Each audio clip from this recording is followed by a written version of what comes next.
Welcome, everybody, to the Hounds podcast. This is your home for field trialing and deer dog hunting. It'll be stories and discussions on the world of dog hunting.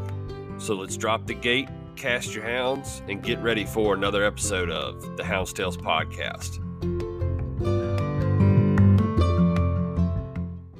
The Hounds podcast is proud to partner with Outdoor Dog Supply again for the 2025 season. Outdoor Dog Supply is the leader in online garment sales with their world-class trade-in programs. These guys are not just a business, they're also houndsmen and women too. They test their products out in the field and really put them to the test. Get the latest in garment equipment, stay locked and ready with field trial equipment, collars, leashes, and so much more. Visit their website today at outdoordogsupply.com, and we want to thank Outdoor Dog Supply for their support not only for the podcast, but in the field trials across the country. When you're looking for your next purchase and equipment, keep Outdoor Dog Supply in mind. Now let's get this episode started, guys. Thank y'all so much. Welcome, everybody, to the Hounds podcast. In this episode, we're going to get into talking about our Virginia Classic FHA Master 2-Day Derby, going into some other results, and then we got some listener conversations that are listener topics that we want to talk about. So we want to get into that here pretty quick, but let's start off like we've been doing for the past couple weeks with our verse of the week, and that comes from Proverbs 17:17. A friend's love at all times. I'm sorry, I screwed that up. A friend loves at all times, and a brother is born for adversity. I thought that one was pretty cool. And the quote of the week is going to be, success is not final. Failure is not fatal. It is the courage to continue that counts, from Winston Churchill. So let's get right into this. I want to talk about the 2-Day Derby a little bit here that we just had. I cannot thank everybody enough for... I felt like it was a great success. I was super happy with how everything turned out.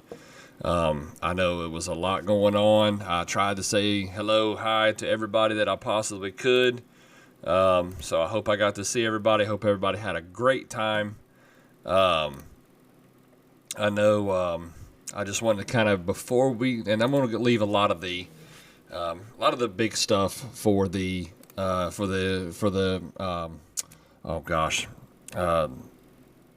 spotlight. Excuse me. Good Lord. It's been a long weekend, guys. Y'all forgive me.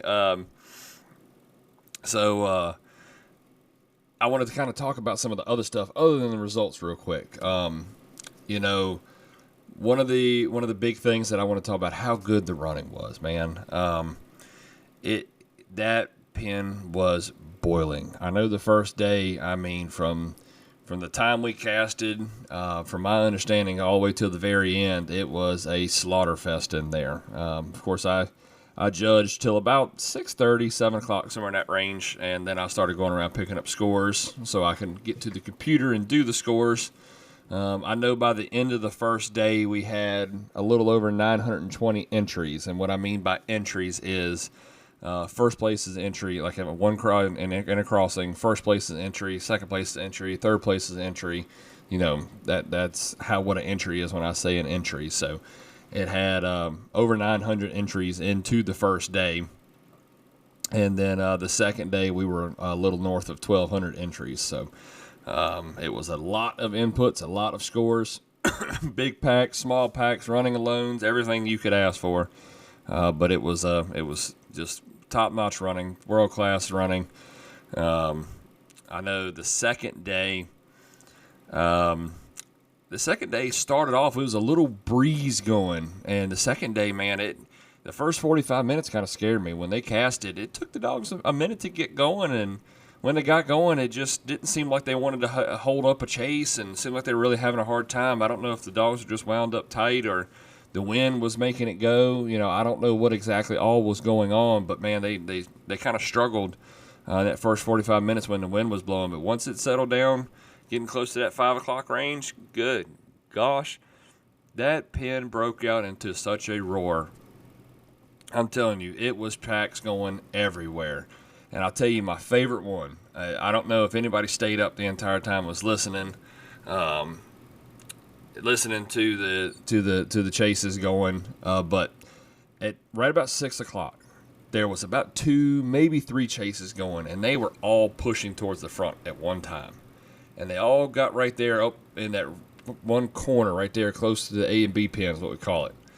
And I think everything ended up falling in and funneling into one chase. And I'm telling you, if it didn't have 100+ dogs on the one chase, it was insane. It sounded like you just casted the dogs. It was a roar that lit up the whole bottom. The guys in the back of the pen in the bottom were on the radios talking about, good gosh, y'all hear them things, man? That thing's just screaming. I had the hair on the back of my neck standing up. It was so good, man. That one was so fun, man. It crossed up there near the front gate, went all the way down through the first spectator, down through the chop, and all that, and on into the emu, and that's where it finally started to kind of dwindle out a little bit, get into that thick stuff. But still, they carried it on through the bottom side of the pen and kept the chase going. But man, that roar while they were going through all that open woods, hard to match it. Man, it made the hair stand up on the back of your neck. But throughout the rest of the day, man, the chases were going. It was popping races everywhere. Good long runs too. These dogs are running the piece of game and doing it right. I want to give a huge shout out. I want to give some shout outs on here for this hunt. One of the big ones, Demo, you got the place running like crazy, brother.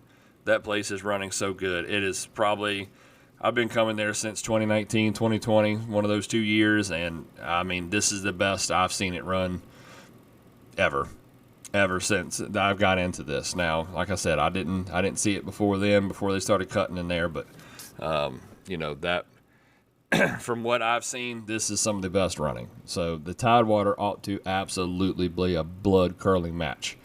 So hats off to you, brother. I appreciate everything you do for the pen and everything you do for us, guys, man.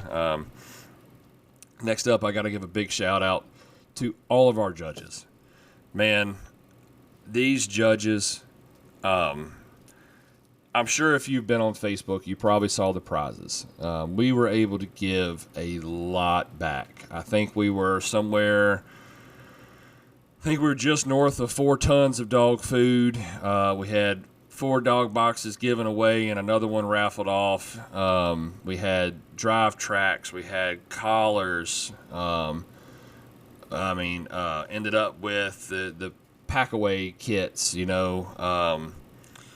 What else did we have? We had chairs, hats. It was a pile of stuff that we were able to give away. The main reason behind that, guys, our judges asked for absolutely nothing back. We had a lot of local judges, and that most of them, we had 4 hotel rooms for the whole weekend. We had 42 judges total by the end of the weekend. 42 judges total. And we only had 4 hotel rooms. So that right there goes to show you that these guys were willing to drive back from home to save us the hotel bill. Barely anybody turned in receipts. It saved us a ton of money with these judges just absolutely donating their time and not asking for anything in return. We were able to give them all radios, which we used during the hunt. And man, if you were out there and you got to listen, I'm telling you, it reminded me of hunting season. These guys were after it, brother. After it, man. They was so much fun. Even if you weren't in the mix, the way everybody was talking and communicating and getting excited and getting across and saying, I got it. It's going this way. You didn't even have to be in the crossing. You felt like you were there. These judges hustled and asked for little in return. So hats off to y'all guys. Thank y'all so much. Thank y'all so much for making this happen. It was so much fun working with all of y'all. And I hope we get to do it again next year. Now, some more thanks we need to give out. Outdoor Dog Supply, all the Garmin equipment come from them. Big shout out to those guys for supplying all that. Value Pack Specialty Feeds, they worked with us on the dog food just as well as Pride Dog Feed. and Showtime Dog Feed. All those guys worked with us on the dog feed, gave us great deals. K&T Outfitters, we got a lot of the judges' gifts and the leads, some leads from K&T. My boy Ty Wilson, y'all be sure to give him a big shout out and give him a good look on there. I definitely appreciate him and all he did. Wilkes Jewelers in Appomattox had built us the challenge trophy, built us the I'm Him challenge trophy for the highest speed and drive dog on the weekend in remembrance of DJ Bennett. It was an honor to be able to award that. It was good to see the Bennetts there and participating in the hunt, and they even got their name called by the end of the week. So another big shout out. Got to give a huge shout out to the Masters. This was their weekend last year, and they hooked us up, let us use this weekend. I don't know what the plan is for next year. I don't know if it's coming back. I don't know. Seriously, I don't know. I have no idea if they're planning on coming back. But if they don't, you can bet your butt we will be. So don't you worry about that. So, but thank y'all for letting us use your weekend. Next up, we got Timber and Shore for the leads and for the bench show. Then Low 10 Outfitters. They hooked us up with the hats and the embroidering on the chairs. The Foxhole down there at Billy Pools, they did a lot for us with some other prizes. The Cajun Light from Cajun Outdoors. That was a prize we gave to one of the judges as well. And then big shout out to Big Tim and his family. And if you are still looking for a hunt, I think they still have a few numbers available for this weekend. They're doing a benefit hunt for Mr. Big Tim. If you're looking for a hunt, you need to get somewhere down there. It's be a good one to go to.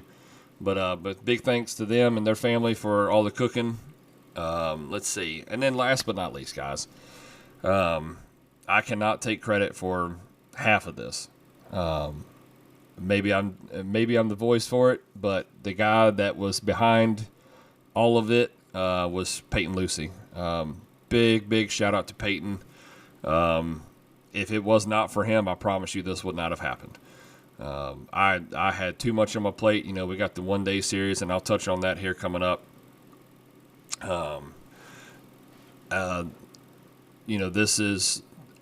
This was me and him worked together a lot. We communicated every freaking day, man, on all this stuff. But a lot of the backbone behind getting it all done, working the numbers, not only the dog numbers, but the money and budgeting and all that kind of stuff.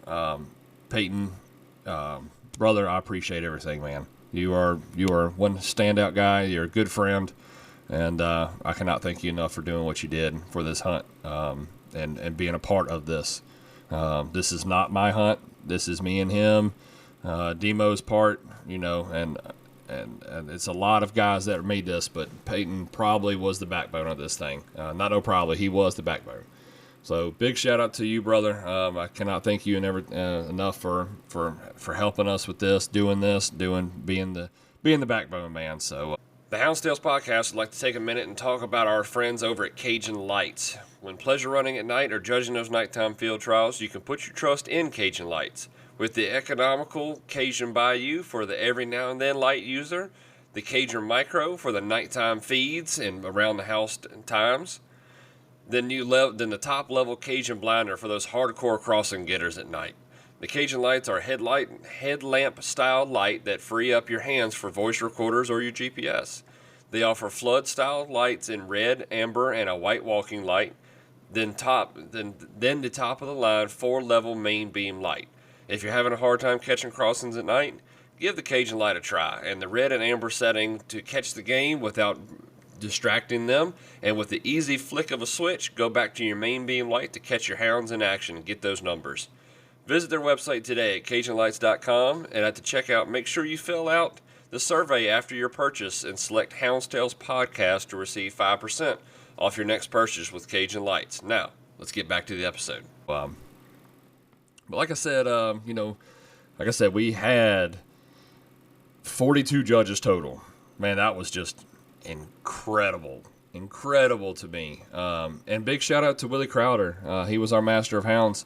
Did a great job keeping everybody on a roll. I think we probably set a new record for roll call that on the second day.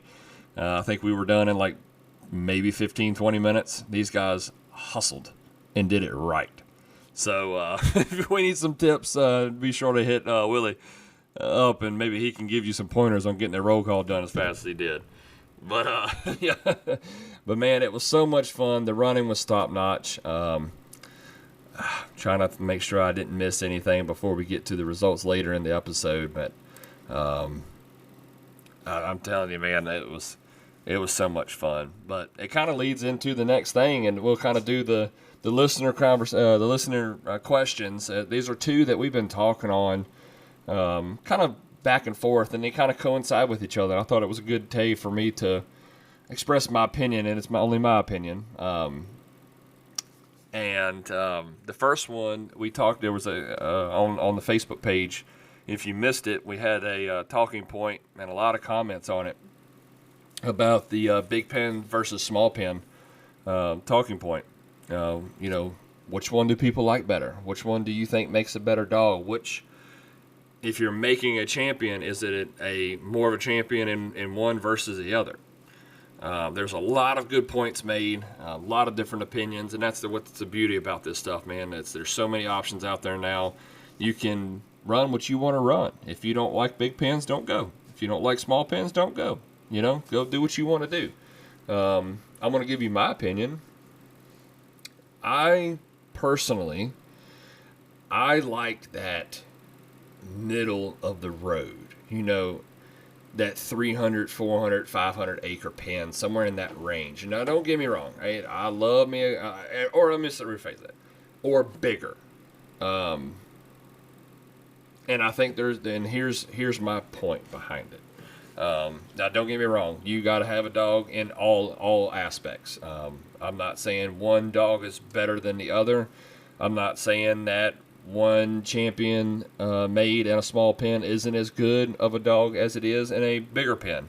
To me, it 100% that weekend, that dog was the best dog on the weekend. It deserves to be a champion, whether it was in a 150 acre pen or whether it was in a 1,800 acre pen. It doesn't matter. And of course, there's factors. There's a lot of factors when you're talking about the big pens. If I'm going to use this in an ideal situation world. So what I mean is the right amount of judges in the pen, running was good, all that kind of stuff. Obviously that's not every hunt, time of the year, game, all that kind of game conditioning, judges, whatever, But I'm talking in a perfect world, what I think is a stronger showing versus the other. And in my opinion, I think that 400 plus is where I think I think it does more. And here's my reasoning behind it. I think when you're into those bigger pens, I think Joey Ross had actually said this as well. I think when you're in those bigger pens, it forces the dog to hold on to the track longer. Usually in a bigger pen, from what I've seen, and this is not a definite thing, but from what I've seen, the bigger pens prove that a dog can hold that track for longer. You can't, in a smaller pen, it's a lot of bouncing around, jumping, and a lot of times you're getting cut. It's a lot of cutting and swinging going on in the smaller pens, and a lot of times those cutting and swinging dogs will steal the races a lot faster. Now, of course, you got your dogs that no matter what are going to hold the front, and hats off to them. But personally, I like the bigger pens. I just feel like they are able to showcase the better dog more. Even if your dog does get cut, if he's still going to be the better dog and holding the track better and doing better, he's going to pass those dogs that cut and swinged on him. He's going to get back around them. He's going to prove why he is probably by the time they get to the next block. And maybe not. Maybe that dog that stole the race is going to hold on to it, but good for him.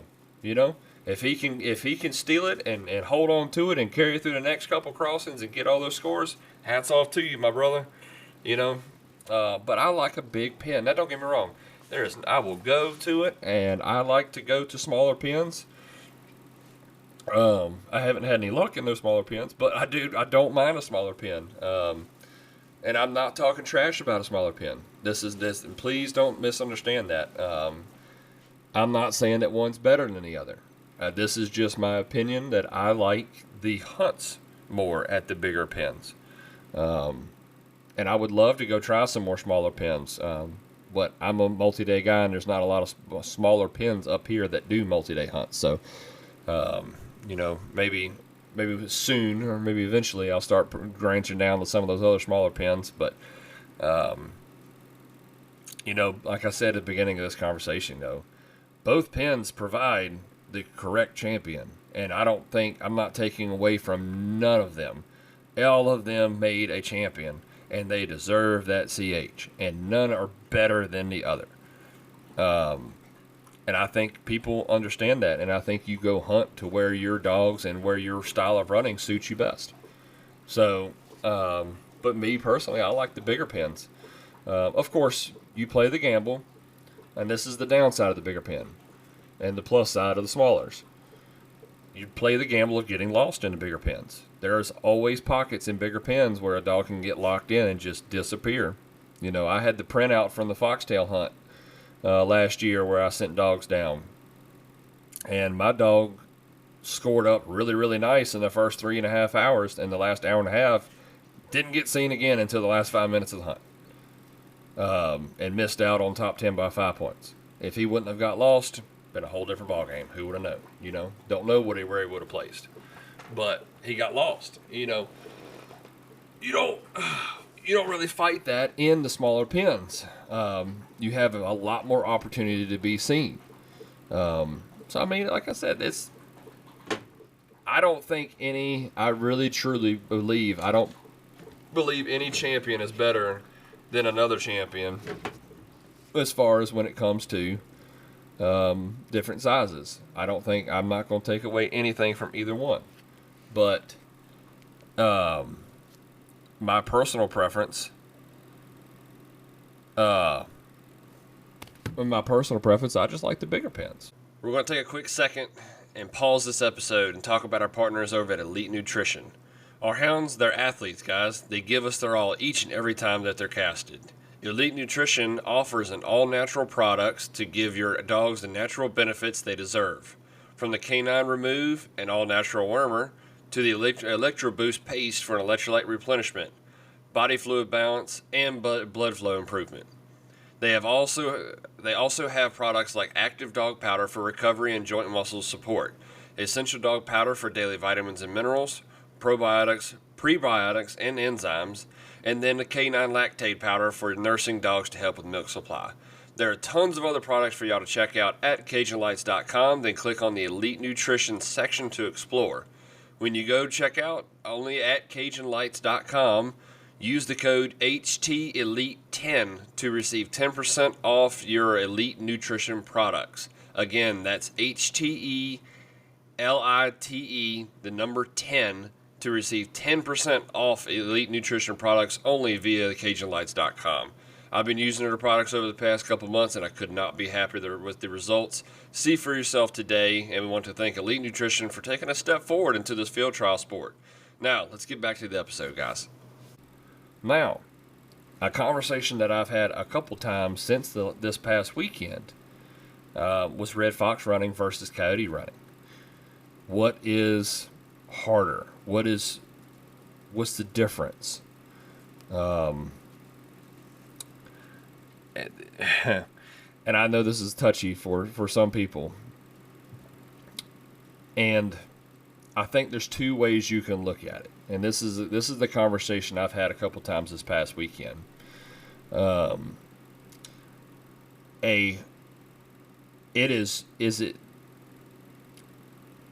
do I word this? is it harder on a dog to try to lead a 40, 30, 50 dog race over a... All right, I'm trying to think of the best way here. All right, fox running, especially at like pools, maybe even Hollywood, some of these places that are strictly red fox and bigger pens, you're looking a lot of times, and I know Billy Pools is famous for it, you're looking at 20, 30 dog packs that are just driving a piece of game, driving it. And is that harder than is it harder than going to a coyote pen where you don't get those great big packs? You get smaller, 4, 5, 6, 7 dog crossings at the most. But here's the other side to it. Most of the time, the coyote pens and the coyote running is not much breakdown. It's usually running the entire time. It's usually, even if they ducked on a coyote, they're going straight to another one and getting it back going. It's not much downtime in between chases, and this game is just conditioned. It's great. Now, while fox hunting, you got to be able to hold that track while still outrunning those other 50 dogs, and if it ducks, it takes you an extra little bit of time to get it going because it didn't just trick you, it hid or it climbed or it got out of the way.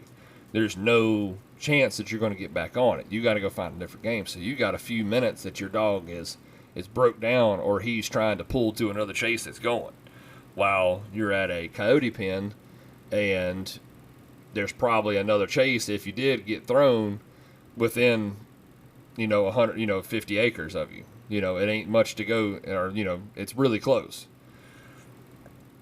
So the question I get asked a lot is which is harder. And I think it takes a good dog no matter what. Again, just like the other conversation, there's nothing to be taken away from either one. Personally, I think it's harder on a dog to try to hold the lead on those bigger packs. For one, the foxes are usually way so far out in front of these dogs. It's not just a sight race. It's these dogs are having to use their nose, use their senses, and actually hunt and run the coyote. Run the fox, excuse me, versus at some of your coyote pens, it's sight race to sight race, sight race to sight race, sight race to sight race. And again, not taking anything away from it. It's not me talking trash, but me personally, I think the bigger pack, holding the front of the bigger pack is a lot harder than it is to hold the pack, hold the front of a 4 or 5 dog crossing. I'd love to hear some opinions on that. I'll probably post that topic later in the week. Really get some feathers ruffled. The Hounds podcast is happy to announce our newest partnership with Low 10 Outfitters. If your kennel is looking for new apparel to rock to the next field trial, look no further than Low 10 Outfitters. They offer shirts, hats, hoodies, coats, and other accessories with custom logos for your kennel or your hound to go on. With top quality merchandise and long-lasting quality, you can't go wrong with Low 10 Outfitters. And very soon we will be offering Hounds podcast apparel on their website at low10outfitters.com. So be on the lookout for that coming up here soon. Thank you, Low 10 Outfitters, for teaming up with the Hounds podcast. And don't forget, guys, low10outfitters.com to get your apparel for your kennels. Now, let's get you back to your episode. But, and like I said, it's not pulling away. The dog that can lead that 7-dog coyote crossing and never let up, and bam, bam, bam, bam, just in your face, in your face, in your face. That's a great dog. That's great running. It's so much fun to watch. It's so much fun to score. I have a lot of respect for it. I got a lot of respect both ways for him. But I enjoy, personally, the red fox race more. Just to watch a dog be out front and just absolutely hammering down on that red fox and having 30 dogs behind him that are like, all right, I'm trying to catch up. I'm trying to get there. Let me have a turn. Come on, man. That's so much fun versus the 7 or 8 dogs that are like, all right, we can duke it out right here. Again, just my opinion. I love both. I love doing both. We're going to both the James River and the Tidewater this Memorial Day weekend coming up. So I'm hoping to have a little luck in both directions. But again, I think it's 2 different style dogs. Maybe you could even go that far. But man, watching those big crossings is so much fun. But watching coyote crossings is so much fun too. So I try not to. I'm not going to take away from either one. That's how I'm going to kind of put that. But personally, I enjoy the big fox races more. So I hope that was fun. I hope Again, sorry we didn't have a guest this week. I was obviously this weekend was extremely busy. It was Easter, and then I always play around on Monday night, so it just really didn't work out for me to get a guest on. I have some ideas that I'm trying to work on trying to get some guests in. So if you got somebody you want to suggest that's actually willing to talk, please hit me up. I'm begging for guests and begging to try to get people on here. So y'all please help me out here and work with me here. So that was our listener question section. We're going to put it as that. Just our talking points for the week. That's our listener question presented by the Southern Hound Hunting Magazine. Again, if you have not subscribed to that magazine, be sure to check out their website and get subscribed today. They do quarterly magazines. I believe they're at $20 a year right now. So literally a $20 bill and get you 4 magazines for the year. So be sure to check these guys out, guys. All right, let's go ahead and move into the Spotlight presented by Cajun Lights. It's now time for the Spotlight, presented by Cajun Lights. This is where each week we will recognize winners and other accomplishments across the field trial world. Now let's shine a light on these guys and these dogs, and let's get to this week's winners. And we're going to start off. I saw the first day results, but I could not find the Border Wars from this weekend. I don't think we've hit on that, so I do apologize for that. If I can get it before next week's episode, I'll be sure to put it on there. But let's start off with the Breeders' Cup West. The best in show, let's start with the best opposite sex, was champion ISK's Crazy Eyes from Kyle's Trigger and champion ISK Sue from Indian Springs and Big Creek Kennels. The best in show was Poverty Creek Yo-Yo out of downtown Savage Sam and Newsom's Pretty Girl from Poverty Creek Kennels. The best mouth was Moro's Tuck. That dog was out of Lake Hill's Chili Business and Frazier's Tucked Up from Lake Hill Kennels. Your classy hound was D&H Angel. That dog was out of Red's Crash and Red's Halo from D&H Kennels. The hound was also 5th GTP with 972 GTP points. And your Derby champion and combination winner was champion ISK's Lemonade from Kyle's Trigger and champion ISK's Sue out of Indian Spring and Big Creek Kennels. Congratulations to everybody that did well down there. And then, of course, let's talk about the Virginia Classic Masters 2-Day Derby that we had. Man, again, so much fun, guys. Can't thank y'all enough. And don't forget, when I do read these scores off, scores are always seem lower, but you got to remember it was a one-class hunt, and 800 acres with 375 dogs.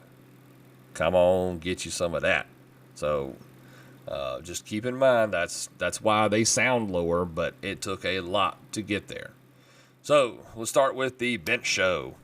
The best opposite sex was Jackson's Big Boy out of champion High Cotton Skinnerd and champion High Cotton Risky. That dog's out of Jackson Boy Kennels. Then your best in show was Gregory's Cowgirl. That dog's out of Davis's Wild Card and champion Gregory's Star from Double N Kennels. Congratulations to y'all and y'all's prizes. Then in the field, we had a We had almost a perfect weekend for one dog.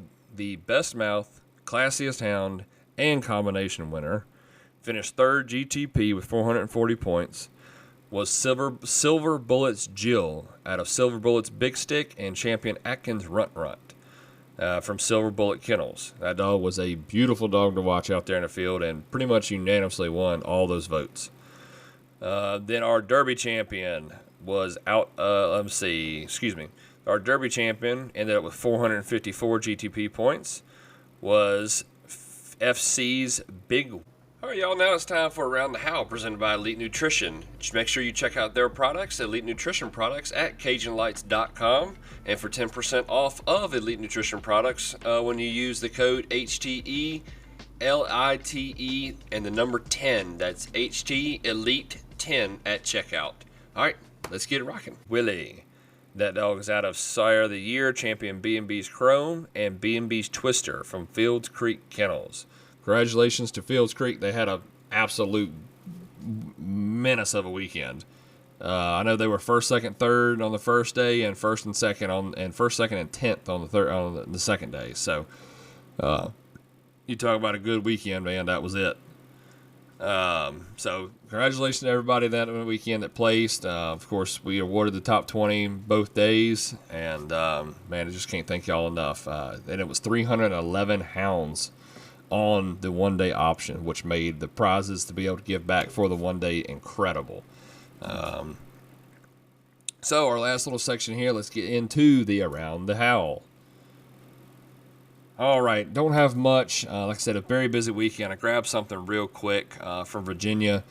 The DWR public comment period on proposed wildlife and boating regulations is open. There are deer, bear, general firearm regulations, and more.